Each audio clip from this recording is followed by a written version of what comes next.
नेपाल में एक बार फिर आई बाढ़ ने बिहार की धड़कनें बढ़ा दी हैं।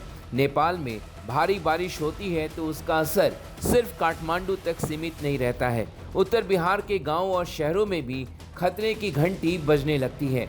नदियों का जलस्तर बढ़ता है, तटबंधों पर दबाव बढ़ता है, प्रशासन अलर्ट मोड में आता है और लोगों को फिर वही पुराना डर सताने लगता है, पता नहीं कब पानी घर में घुस जाए। बिहार सरकार से लेकर केंद्र सरकार अलर्ट मोड में है, लेकिन सवाल है कि हर बार बाढ़ आने के बाद सरकार का काम सिर्फ अलर्ट जारी करना, राहत शिविर लगाना और लोगों को सुरक्षित स्थानों पर पहुंचाना ही क्यों रह जाता है। आखिर बिहार को बाढ़ से स्थायी राहत कब मिलेगी? और इसी सवाल के साथ करीब 35 साल पुरानी एक फाइल फिर खुल जाती है, नेपाल में प्रस्तावित सप्तकोसी हाई डैम की फाइल। सप्तकोसी हाई डैम, जिसे उत्तर बिहार में बाढ़ नियंत्रण के एक बड़े दीर्घकालिक उपाय के तौर पर दशकों से देखा जाता रहा है, लेकिन आज तक प्रस्तावित सप्तकोसी हाई डैम की बातें फाइलों में ही बंद है। जबकि जानकारों का कहना है जिस प्रकार हिमालय में ग्लेशियर गर्मी के चलते पिघल रहे हैं, वो गहरे संकट की ओर इशारा कर रहे हैं। Yes, there is warming happening all over, but more warming is happening over the Himalayas. That means the Himalayas are warming more than the rest of the the country. So in that context, I think that early warning system for our case is now a mission mode project which needs to be taken up. Saptakosi high dam को लेकर 4 दशकों से चर्चा चल रही है। हैरानी देखिए, 1991 में भारत और नेपाल के बीच बातचीत शुरू हुई, 2004 में ज्वाइंट प्रोजेक्ट ऑफिस बना, सर्वे हुए, अध्ययन हुए, अधिकारी मिले, सरकारें बदली, लेकिन 2026 आ गया, आज तक डीपीआर यानी डिटेल प्रोजेक्ट रिपोर्ट ही फाइनल नहीं हो पाई। तो सवाल यही है, आखिर सप्तकोसी हाई डैम कब बनेगा और कौन इस प्रोजेक्ट की राह में सबसे बड़ा अड़चन बन रहा है? क्या नेपाल इस परियोजना की राह में सबसे बड़ी बाधा है, या फिर भारत की सरकारें भी इस परियोजना को उस राजनीतिक प्राथमिकता के साथ आगे नहीं बढ़ा पाई जिसकी दरकार थी? साल 2024 के नवंबर महीने में प्रधानमंत्री नरेंद्र मोदी ने बिहार के दरभंगा में एक सभा में कहा था कि कोसी और मिथिला को बाढ़ से जो परेशानी होती है उसको दूर करने के लिए उनकी सरकार ईमानदारी से काम कर रही है। कोसी और मिथिला को बाढ़ से जो परेशानी होती है उसको दूर करने के लिए भी हम ईमानदारी से काम कर रहे हैं। इस वर्ष के बजट में हमने बिहार की बाढ़ की समस्या से निपटने के लिए एक विस्तृत प्लान घोषित किया है। मुझे विश्वास है नेपाल के साथ मिलकर हम इस समस्या को हल कर पाएंगे। करीब 1.5 साल से ज्यादा हो गए प्रधानमंत्री को ये बयान दिए, लेकिन बिहार को बाढ़ की परेशानी से राहत दिलाने के लिए जमीन पर क्या कुछ हुआ ये किसी से छिपा नहीं है। जब भी चुनाव आता है तो नेता लोग बिहार के लोगों को बाढ़ मुक्त बिहार का वादा करते हैं, लेकिन ये वादे कागजों और फाइलों तक ही सिमट कर रह गया है। 2025 में बिहार विधानसभा चुनाव के लिए एनडीए ने जो अपना संकल्प पत्र जारी किया, उसमें बिहार को अगले 5 वर्षों में बाढ़ से मुक्त कराने का वादा किया गया था। चुनाव के दौरान गृह मंत्री अमित शाह ने सुपौल में चुनावी सभा में बिहार को बाढ़ मुक्त करने का वादा किया। हमने तय किया है कि हम बिहार को बाढ़ मुक्त बनाएंगे।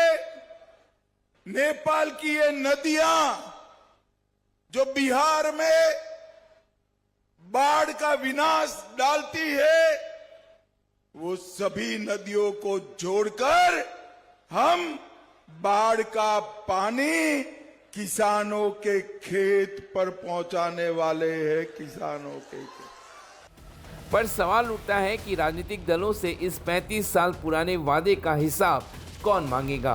क्या केवल चुनावी वादे से काम चल जाएगा? देखिए, सबसे बड़ी चीज है ये प्राकृतिक आपदा भी है। इसको हम दावे के साथ कहें कि बाढ़ से मुक्त कर देंगे, पर मुझे नहीं लगता है कि ये चुनावी भाषण और चुनावी मैनिफेस्टो है। हम कहेंगे कि 5 वर्षों तक हम बाढ़ के सारी चीजों को एनालाइज करके उसको रोकेंगे। हम कम बंद कैसे कर देंगे बाढ़? कोसी में आपने देखे हर उस एरिया का हर एक इंसान डरा हुआ होता है जब बारिश होती है और जब बर्फ पिघलता है। ग्लोबल वार्मिंग में जब उधर से नेपाल से बर्फ पिघलता है तो वो भी पानी आपका बहुत परेशानी का सबब होता है। सिर्फ पानी बढ़ने से नहीं, पानी पड़ने से नहीं, बहुत सारे ऐसे वैज्ञानिक कारणों की बात है कि उसको देखना पड़ता है। मैनिफेस्टो में तो हम लिख दिए कि हम बाढ़ मुक्त कर देंगे, हम ये कर देंगे। तो कहने का मतलब है कि हर एक राजनीतिक दल क्यों नहीं एक फ्रंट पर आता है। सरकार ने फ्लड मैनेजमेंट बोर्ड बनाने की बात की, नदियों को जोड़ने की बात की, तटबंध मजबूत करने की बात की, नहरों और दूसरी बाढ़ नियंत्रण परियोजनाओं को आगे बढ़ाने का भरोसा दिया। लेकिन अब नेपाल में फिर से बाढ़ आई है और उत्तर बिहार के ऊपर खतरा मंडराया तो सवाल उसी पुराने हाई डैम पर लौट आया है। हालांकि बिहार में बाढ़ की राजनीतिक जितनी पटना से जुड़ी है उतनी ही काठमांडू से भी जुड़ी हुई है। कहानी 2025 या 1991 से नहीं, 1954 से शुरू होती है। इस पूरी कहानी को समझने के लिए करीब 7 दशक पीछे जाना पड़ेगा। भारत के प्रथम प्रधानमंत्री जवाहरलाल नेहरू के नेतृत्व में 1954 में भारत और नेपाल ने कोशी समझौता किया। मकसद था कोसी के पानी को नियंत्रित करना, बाढ़ से राहत दिलाना और साथ में सिंचाई और बिजली उत्पादन की व्यवस्था करना। इसी समझौते के तहत भारत नेपाल सीमा के पास कोसी बैराज और नदी के दोनों किनारों पर तटबंध बनाए गए। परियोजना का खर्च भारत को उठाना था, लेकिन परियोजना आगे बढ़ी तो नेपाल में सवाल भी उठने लगे। नेपाल के भीतर कहा गया कि जमीन हमारी जा रही है, विस्थापन हमारे यहाँ हो रहा है, लेकिन परियोजना का बड़ा फायदा भारत को मिल रहा। मुआवजे को लेकर सवाल उठे। बैराज के संचालन और नियंत्रण में भारत की भूमिका पर भी आपत्ति हुई, यानी पानी रोकने के लिए बना बांध और बैराज धीरे धीरे भारत नेपाल के बीच राजनीतिक और कूटनीतिक मुद्दा भी बन गया। 1965 में तत्कालीन प्रधानमंत्री लाल बहादुर शास्त्री नेपाल गए।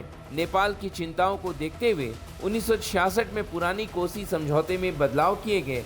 जमीन, बिजली और दोनों देशों के अधिकारों से जुड़े कुछ प्रावधान बदले गए, लेकिन इससे समस्या खत्म नहीं हुई। बैराज बना था, तटबंध मौजूद थे, फिर भी कोसी की बाढ़ का खतरा खत्म नहीं हुआ।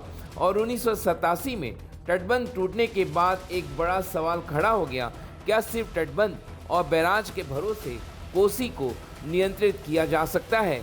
और यहीं से आई हाई डैम की चर्चा। इसके बाद नेपाल में नदी के ऊपरी हिस्से पर एक विशाल बांध बनाने का विचार जोर पकड़ने लगा। योजना को नाम दिया गया सप्त कोसी हाई डैम प्रोजेक्ट। सोच ये थी कि नेपाल की ऊपरी हिस्से में बड़ा जलाशय बनाकर भारी बारिश के दौरान आने वाले पानी के एक हिस्से को नियंत्रित किया जाए। इससे नीचे बिहार की तरफ आने वाला अचानक पानी को संभालने में मदद मिलेगी। इस प्रोजेक्ट से केवल बाढ़ से ही राहत नहीं मिलती, इस परियोजना से सिंचाई और हजारों मेगावाट बिजली उत्पादन की भी संभावना बताई गई। यानी नेपाल को बिजली और सिंचाई का फायदा और बिहार को बाढ़ नियंत्रण में मदद। सुनने में दोनों देशों के लिए फायदे का सौदा था, लेकिन जमीन पर मामला इतना आसान नहीं था। 1991 में नेपाल के तत्कालीन प्रधानमंत्री की भारत यात्रा के दौरान दोनों देशों के बीच सप्त कोसी हाई डैम की डीपीआर तैयार करने पर सहमति बनी। इसके बाद बातचीत और तकनीकी प्रक्रिया आगे बढ़ी। 2004 में नेपाल में ज्वाइंट प्रोजेक्ट ऑफिस बनाया गया। इसका काम था फील्ड इन्वेस्टिगेशन करना और डीपीआर तैयार करना। और आपको जानकर हैरानी होगी कि डीपीआर तैयार करने का शुरुआती लक्ष्य करीब 30 महीने रखा गया था, लेकिन 30 महीने बीत गए, फिर साल गुजरते गए, सरकारें बदल गई। केंद्र में मोदी सरकार को आए 12 साल हो गए और हम साल 2026 में हैं, लेकिन डीपीआर आज तक फाइनल नहीं हो पाई। यानी जिस काम के लिए करीब 2.5 साल का लक्ष्य रखा गया था, वो काम 2 दशक में भी पूरा नहीं हो सका। और जिस हाई डैम का सपना 1991 में देखा गया, वो जमीन पर 35 साल बाद भी नहीं उतर सका।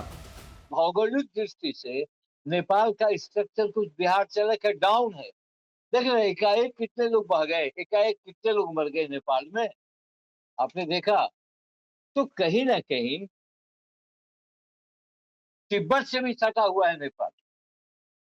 रसुआ जिले के में अचानक कई आई भीषण बाढ़ से जान माल और बुनियादी ढांचे को भारी नुकसान पहुंचा है। तो कहीं ना कहीं नेपाल, भारत सरकार और अगर बिहार के प्रतिनिधि हो तो वो, क्योंकि ये मतलब जो डील करना है विदेश मंत्रालय, वह मसला डील करना है सेंट्रल जल संसाधन मंत्रालय, चाहे वो बांग्लादेश का मसला हो, चाहे वो नेपाल का हो, भूटान का हो। जो राज्य इफेक्टेड होते हैं, जो देश इफेक्टेड होते हैं, उसको देखना होगा ना। चीन, नेपाल, भारत और भूटान, ये 3 ऐसे देश हैं जो नेपाल की परिस्थितियों से जुड़े हुए। इसके लिए एक बहुत व्यापक तैयारी करनी होगी। जुलाई 2026 में केंद्र सरकार ने राज्यसभा में बताया कि सबकोसी परियोजना से जुड़े कई महत्वपूर्ण अध्ययन हो चुके हैं। टोपोग्राफिकल सर्वे हुआ है, पानी की गुणवत्ता का अध्ययन हुआ है, हाइड्रोलॉजिकल अध्ययन भी हुआ है, भूकंप से जुड़े अध्ययन हुए, यहाँ तक कि ग्लेशियल लेक आउटबर्स्ट फ्लड यानी हिमनद झील फटने से पैदा होने वाले खतरे का भी अध्ययन किया गया। पर सवाल वही है, फाइनल डीपीआर कहाँ है? और इससे बड़ा सवाल केंद्र सरकार के एक और जवाब से पैदा होता है। 2025-26 के दौरान इंडो नेपाल ज्वाइंट कमेटी की एक बार भी बैठक नहीं हुई। तो फिर सवाल सरकार से भी है। अगर बिहार को बाढ़ से स्थायी राहत दिलाना राष्ट्रीय प्राथमिकता है, अगर नेपाल में हाई डैम इतना महत्वपूर्ण है, तो फिर दोनों देशों की संबंधित कमेटी की बैठक अब तक क्यों नहीं हुई? और शायद इसी दबाव का असर है कि बिहार के मुख्यमंत्री सम्राट चौधरी ने हाल ही में दिल्ली में वित्त मंत्री निर्मला सीतारमण और विदेश मंत्री एस जयशंकर के सामने भारत नेपाल जल और बांध परियोजना का मुद्दा उठाया। इसके बाद डीपीआर जल्द पूरी करने की दिशा में काम तेज करने की बात सामने आई। लेकिन यही तो सवाल है, 2026 में भी मुख्यमंत्री को डीपीआर जल्दी पूरा कराने के लिए दिल्ली का दरवाज़ा खटखटाना पड़ रहा है। तो फिर निर्माण कब होगा? डीपीआर कब बनेगी? भारत नेपाल की अंतिम सहमति कब होगी? पैसा कौन लगाएगा और यह कब तय होगा? पुनर्वास कैसे होगा और बांध बनना कब शुरू होगा? और इस वर्ष अगर नेपाल से आने वाले पानी ने बिहार में विकराल रूप धारण नहीं किया, तो फिर डैम बनाने की बातें ठंडे बस्ते में चली जाएगी।